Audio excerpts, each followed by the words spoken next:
Got to tune in and watch this time, guys. Shocker. The Rambler beats me again. Parts bite me every time.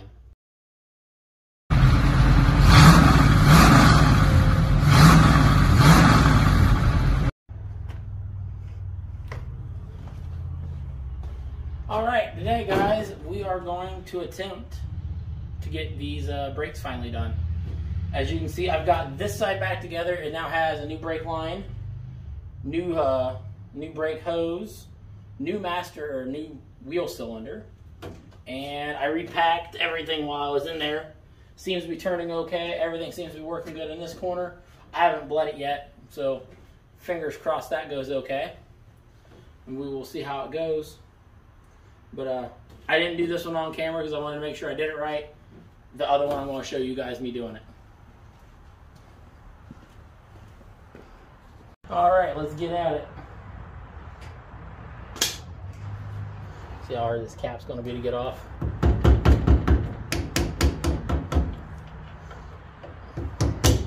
The only thing I've really pre-done on this side was I've disconnected the brake line already. Just because I was not sure if it was even going to come apart, let alone still be usable. So I have every intention of replacing the rubber line, but if I didn't need to replace the hard line, I didn't want to.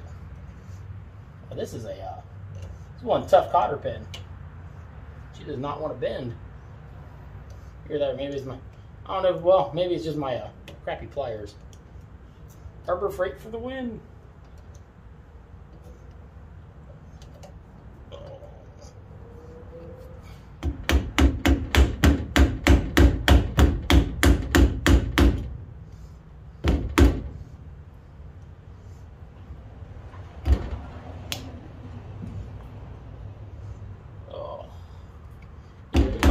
There we go. Cotter pins out.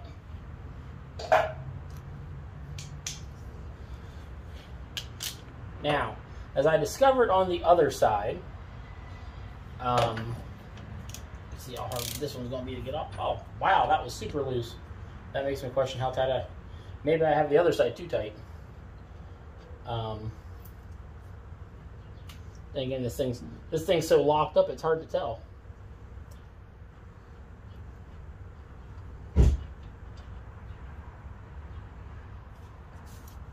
Go now to get the get this off. This is not the bearing I'm messing with. It is just the washer in front of the bearing. Now for the fun part, to try and get this drum off with everything being locked up. I think I got that wiggled out enough to where, yep, I can get the bearing off now. The bearings do appear to be in good shape, and they still have a lot of grease in them, so I'm not overly worried about the bearings. So that's at least one less thing I got to worry about. And this is locked up because the wheel cylinder is locked up. So it was not locked up before. This car was moving freely prior to the wheel bearings locking, or the wheel cylinders locking up. So this point is literally just a matter of getting the drums to come off of the rotors. Wow. In words, I'm used to disc brakes, guys. Drum brakes are a little out of my norm by a lot. So if I do end up shutting the camera off and messing with it, that would be why. Because I'm definitely not a drum brake guy. This is by far the oldest car I've ever messed with. Ooh, that is on there, guys. And I can't even, I've already got the brake line undone in hopes I could get it to maybe release some pressure, but that has not worked. And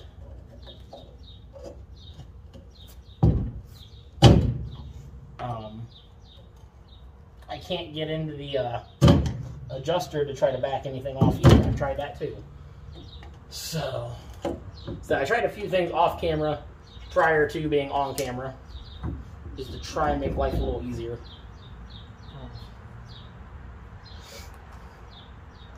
But, yeah. Really don't want to shut the camera off and finish this. Like to just finish it while I'm talking to you guys. But it is, I don't think it's going to let me do it that way. I think it's going to make me shut the camera off and fight with it the hard way. So I don't want to tear up. Because if this side's anything like the other side, the pads and everything are still in really good shape. And I don't want to hurt any of them. I don't want to hurt the rotor or hurt the drum. Because the drum's in good shape. The bearings are in good shape. Everything's in good shape other than the wheel cylinders. So...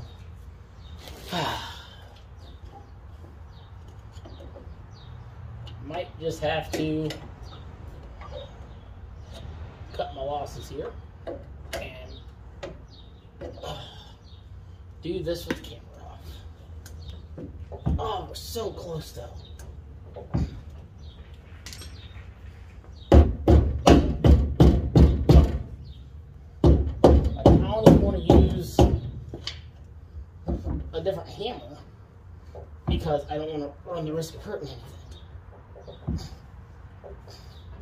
It is so close. It's just barely still catching on those pads.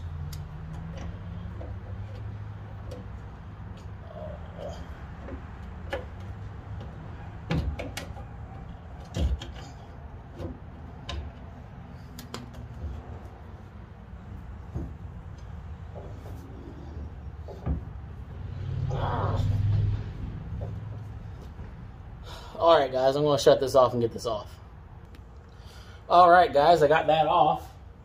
So now the next thing is, I have discovered on the other side, I need to take the entire backing plate off to get the wheel cylinder out. Because the way the suspension's set up, everything else is in the way. So, here's hoping all this comes free. Oh.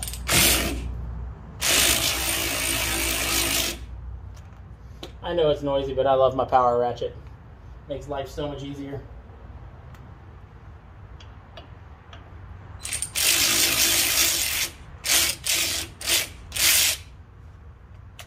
Oh, come on. Come out.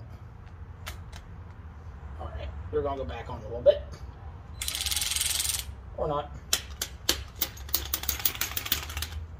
There we go. One nut.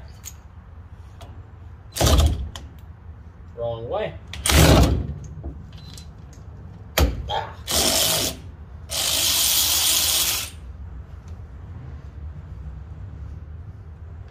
Two.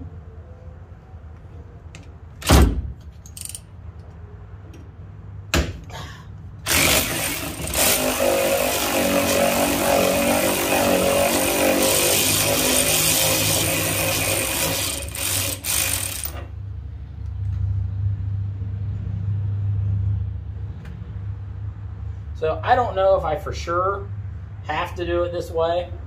Like this is the way the shop would do it or not back in the day.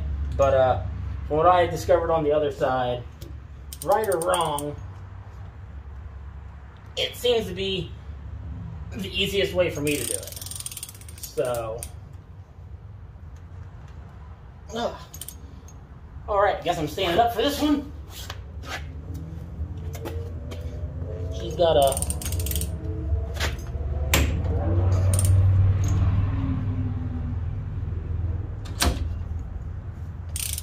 there we go.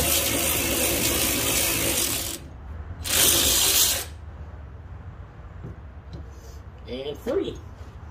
Now there should be 4 washers that come off of these too, which on the other side the washers wanted to stick to let everything broke free. There's 2 of them, and there's the other 2. Now, I'm a dummy. I forgot to, I unhooked the brake hose, then I forgot to unclip it. Oh, there we go. Everything's free. Now I can change out that wheel cylinder. All right, time to get the wheel cylinder out. Hopefully. Until none of these bolts have ever been apart, everything wants to fight. I even had to hammer the socket onto one of the bolts so far. I'm going to go ahead and do it on the second one.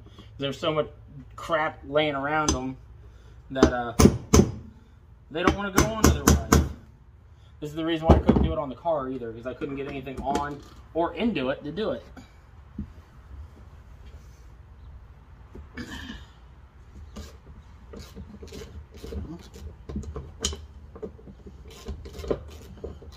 All right, there's number 2, free. Now, last time I did this, on the other side,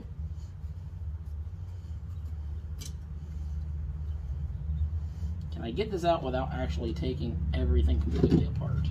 That's the next question. I didn't even try on the other side.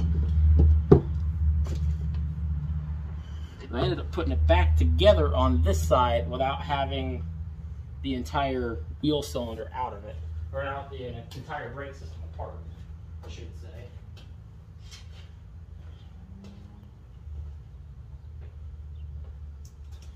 But with that being locked up, it might be a different story. Might have to. Yep.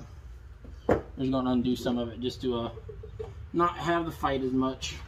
Okay,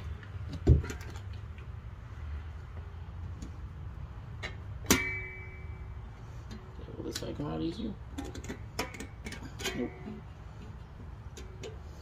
Probably would help if I had some of the proper tools to do this stuff, but now I do drum brakes so infrequently, I don't have tools for it. Matter of fact, one of the other upcoming projects you guys are going to get to see, my 93 Corolla, I actually started doing a drum brake swap on it, or a disc brake swap on it, just because the back drums needed rebuilt. And I didn't want to do it. Which, that whole car has turned into a whole fiasco in itself, because that's a project that turned into a big project, which you guys will be seeing an update on after this thing. Because that is going to be taking up a lot of garage space for quite a while. This is going to be, in terms of size of scale of project, this will be a much faster project than the Corolla will be. So, go ahead and get that out of there. There we go. This one out of here. I wonder what this one looks like inside. Let's see what this one looks like inside, guys. Not as bad as the driver's side did. Oh, that's as bad as the driver's side was. So I'm sure this might be rebuildable, but for what they cost and the availability of them, I just didn't see the point. I didn't see the point in fighting with it. It just did not make sense. Uh-oh.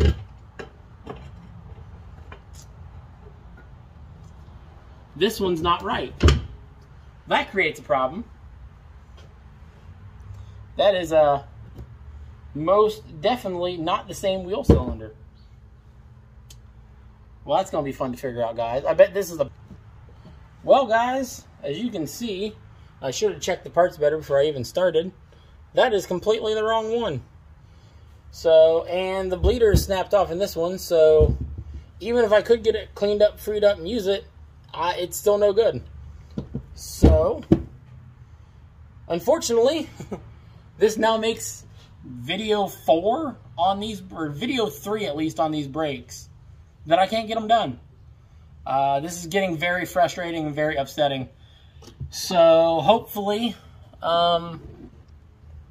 I'll go talk to him at the auto parts store and see how quick they can get me another one.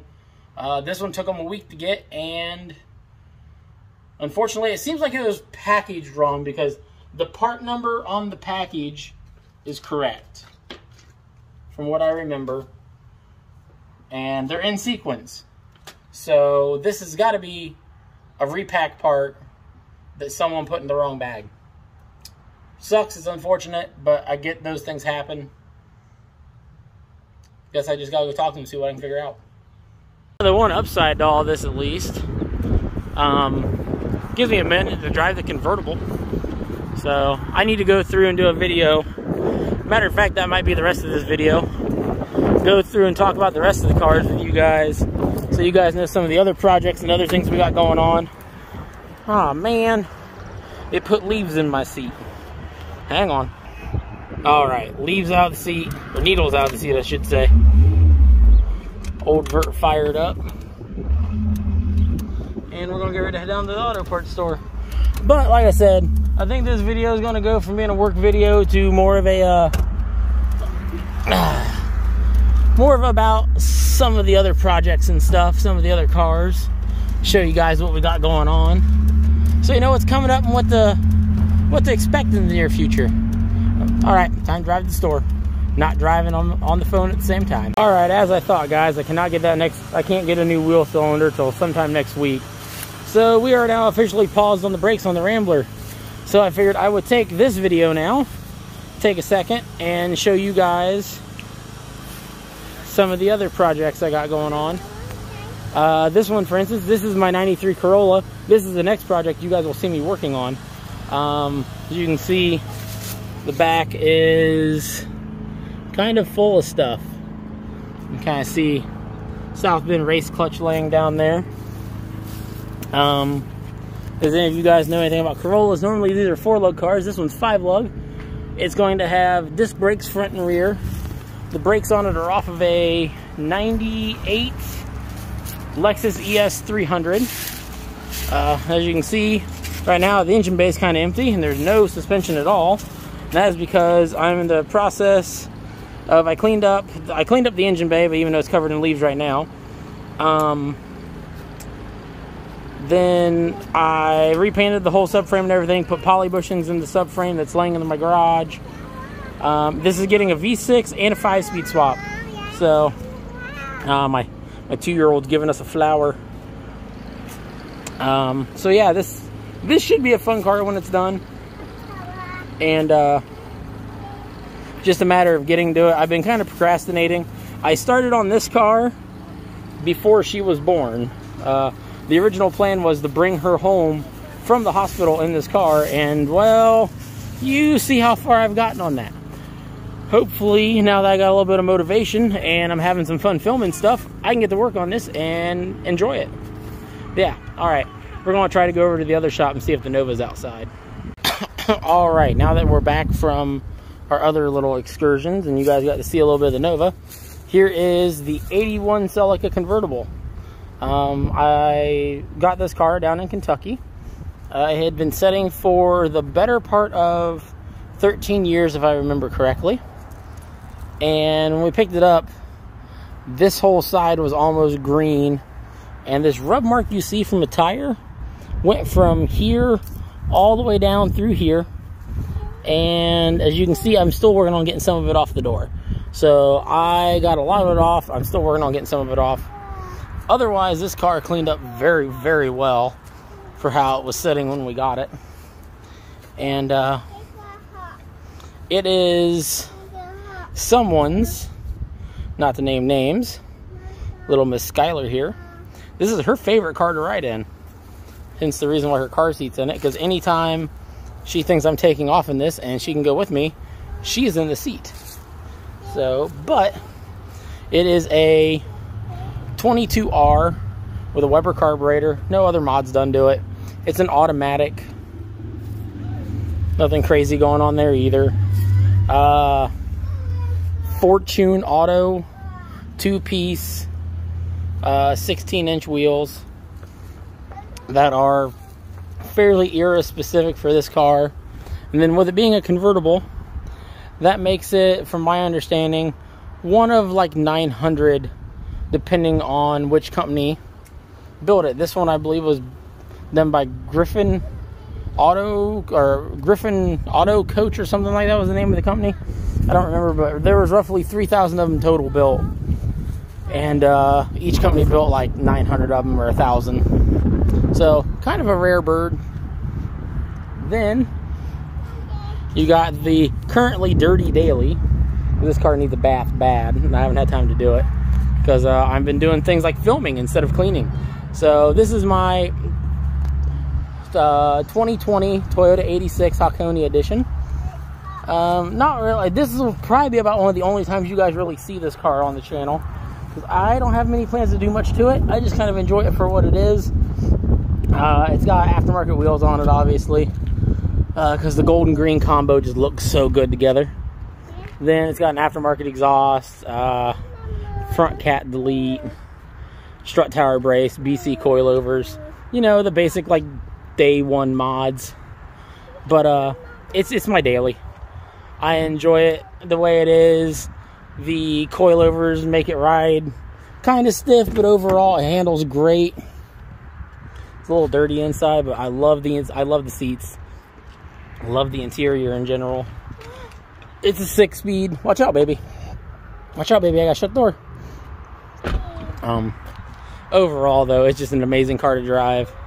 So anytime, unless the weather's extremely nice like today, and I get the convertible out, or I know I don't need to worry about reliability when I take the MG to work, the 86 is my normal daily. This, though, this is my wife's little toy. I also have one of these, but mine is setting off in another shop, currently getting some body work done. A buddy of mine does it as kind of a hobby. So he took my MG in trade for 95 Celica and is doing some body work on the MG. But this one, this is my wife's. This is a 1980 Mgb Soft top. Relatively good condition. It does have some rust issues, but they all seem to. Overall, though, this car is in very decent shape for what it is. It needs new carpeting, but otherwise the interior is clean. Doors still shut nice.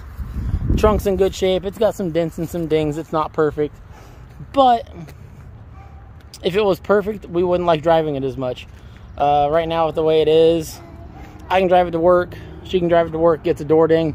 Neither one of us feel bad about it. It's a fun little cruiser.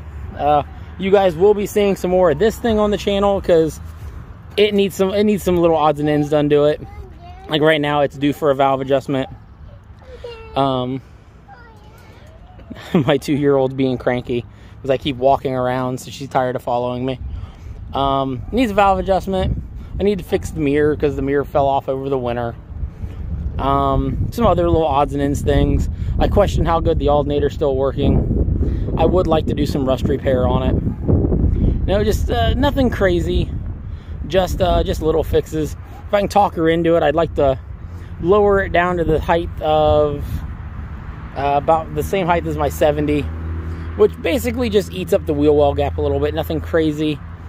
Because I think it's in 75. Whenever they went from chrome bumpers to rubber bumpers. They raised the height of these things by like 2 inches and really killed the looks of them. But this thing overall is relatively stock too. This has a Weber carb conversion and a header. Let me pop the hood on it here. Weber carb conversion, header, and a pace setter exhaust.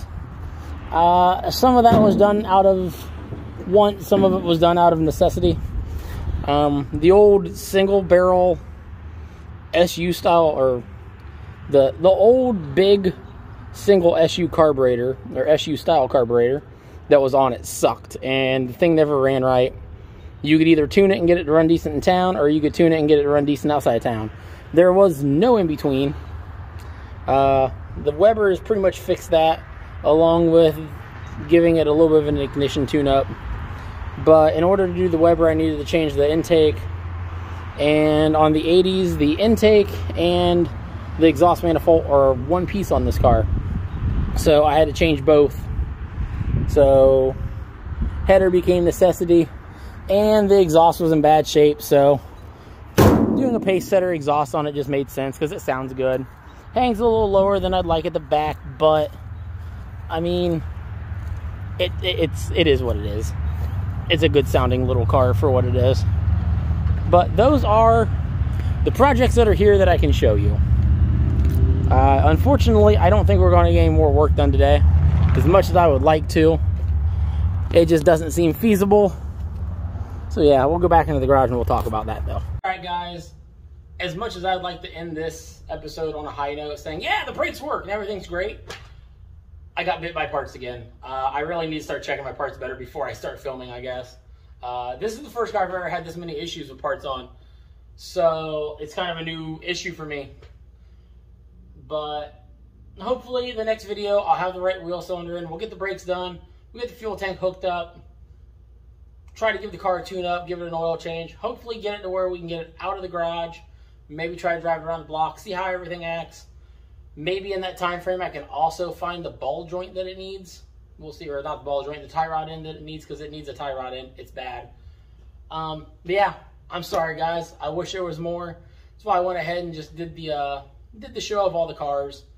You know, at least all the fun project cars. I mean, we got some other stuff too. We've got 2 minivans and we got a Toyota Tundra, but no one cares about that stuff. No one wants to see that. So, yeah. Sorry there's not more, guys. The next video will be better.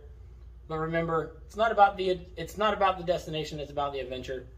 Or how would I normally say that? It's about the adventure, not the destination. There we go. I'll get my own phrase right one of these times. And like I said, next video will be better. Thanks for watching, guys. Have a good day.